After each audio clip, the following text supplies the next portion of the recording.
What's up guys, Max here, and welcome back to a long-awaited Real Talk episode. I usually don't have a lot of big topics to discuss, and I don't want to seem forced with the Real Talks, but this is a perfect opportunity of what's going on with Street Fighter V in its current condition, and kind of the huge amount of negative backlash that's going on with the game.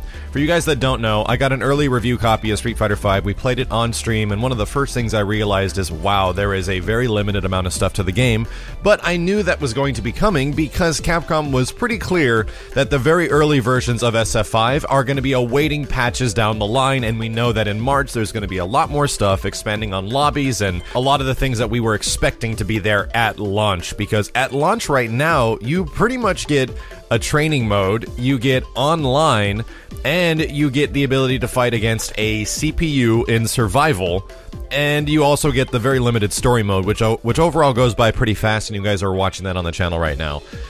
It's fairly bare bones, and the roughest part about fighting games, or the roughest part about games in general, is they're usually not revisited review-wise. When it comes to fighting games, and this comes down to the casual market, this comes down to something that is extremely important, and some people don't realize this. Street Fighter V right now is heavily focused around the competitive element, getting you online and playing people and getting you to understand the basics of the game so that you can get online and beat somebody's ass. But the problem is, not everybody will play a fighting game just to beat up somebody else. A lot of people just play it just to use a character or go through the game several times to unlock a whole bunch of characters. One of the bigger comparisons that a lot of folks have made is that the vanilla version of Street Fighter 4 has way more than Street Fighter 5 does in its current launch state. And that is something that is a little rough. Even the cutscenes that take place during the arcade mode introductions and all that kind of stuff is a little bit more that is to be offered than what Street Fighter V has right now with its kind of introduction story mode to the big expanded story mode that's coming in June.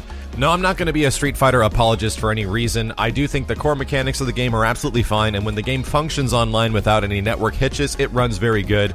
Everybody has said that. The fighting is great, it's just missing other stuff. The biggest issue is that the fighting is good, but the game does not give you nearly enough tools to teach somebody how to fight, considering that the game is strictly, as of right now, designed for you fighting other people.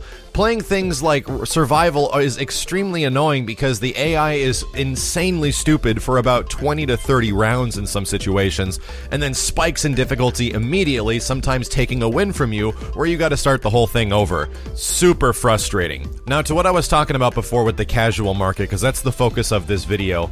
How does Street Fighter V actually focus itself towards casuals? Well, a lot of the fighting mechanics are more associated to getting a casual person engaged. The biggest issue is that many casual people aren't going to get even to that level where they understand that their 1-frame links can become 3-frame links. And a lot of people complained in Street Fighter IV that, man, you could win with 1-frame links in this game. Like, that's what this whole game is about. 1-frame links this and 1-frame links that. And it seems that the folks at Capcom Japan, or the guys designing the game, took that as a huge criticism and like, we're going to remove that because that's why people didn't like Street Fighter IV and that's why they weren't getting good. That is absolutely not true in any way at all. Anybody that's halfway decent at a Street Fighter game, or halfway decent at fighting games in general, will tell you that just doing combos isn't the thing that's gonna make you win. It's getting to the combo, it's landing the combo, and then executing that combo is also very important, but there's 4 different versions of how combos can actually work in Street Fighter 4 because of their varying difficulty, so sometimes you would just do the easier combo. So removing the 1-frame link not only makes the game a little bit more stale because you find the very good combos very fast and they're much easier to discover, I'm not too sure if it appeals towards the casual side that much either, and all this really does is make the pro players even better because they get access to big combos that are much easier to do. This is one of those really weird things where Street Fighter V is really focused around casuals in some way, and they've mentioned this many times that their whole goal is to bring more casual people in. They changed Nash from being a charge character. People don't like charge characters. There's very limited charge characters, and there's a lot of design decisions that are based around people getting into Street Fighter for the first time, which is great, and this is probably the best time ever to get into a Street Fighter game if you haven't.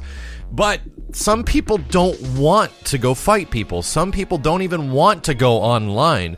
And that's where the huge amount of backlash is. You might say these casuals, these scrubs, or whatever the heck term you want to use to describe them, don't matter because they're not going to be going to tournaments. They're not going to be, visiting EVO. Well, you know what? I kind of think they do. What about this guy back here? I mean, I don't think he's made it to a top 8 before. Or this person way over here. Shit, I don't even think that dude's even been to a tournament outside of this one. Or maybe this guy, he might just go to EVO. Or wait, maybe the hundreds of thousands of people watching from home. Casuals are freaking important, man. You can't ignore these people, and right now it appears that Street Fighter V isn't giving much attention to the super casual market and more focusing on the hardcore, and that is where the huge amount of backlash of Street Fighter V is coming in. And I'll agree, as a hardcore player, and in the similar mentality I've been in the past, I would jump into a fighting game and go immediately to playing online, or go immediately to fighting people, and just ignore all the other elements. There's many other people that buy fighting games just to fit into that slot on the wall of this generation has a Mortal Kombat game, this generation has a sick-ass racing game, a sports game. I'm gonna buy Street Fighter, and it's gonna be my fighting game, my throwback fighting game to the arcade days of the 90s. The new one is out, it's updated, awesome, it goes on my wall after I play through arcade mode a couple of times, and you might never play it again. And this is the worst thing to a competitive player. They absolutely hate that. And the big issue with the competitive element of fighting games is that you don't see the stuff that goes on the outside. Those casual people just picking up Mortal Kombat just to watch the game's fatalities a couple of times, and they may never even play the game again, or to have Street Fighter to go through an arcade mode, which doesn't currently exist, where they can just run through, find the ending for their character, maybe unlock some other characters if their friends come later on, like Street Fighter 4, you had to unlock Akuma and Gouken and everybody like that. And that's not blasphemy, it's totally fine. And it's actually super important because it sells units of the game. And even though selling units of a fighting game doesn't mean a lot for its competitive aspect, like it doesn't mean that it's gonna fill seats at EVO or make your local tournament huge. Some people always go on and on about how Mortal Kombat is dead competitively, even though it's not at all. Like there's still so many damn people playing that game online. It's just when it comes to the scenes, when it comes to like the local fighting game community events and scenes, there might not be nearly as many people for those games because, let's be honest, and it's always been this way, Capcom stuff is what really fills those seats. Those people just randomly picking up the games to just see your x-rays, to just see your fatalities, to go through arcade mode, are important for one very specific reason. Casuals guarantee the safety of future fighting games. The hardcore audience can do a lot for a fighting game's longevity, keeping it interesting and relevant over time. But when the initial sales come out and the game releases at its full price and people just purchase the game on a whim or a curiosity and don't have much information or heard something from a friend, word of mouth goes a huge way in this industry.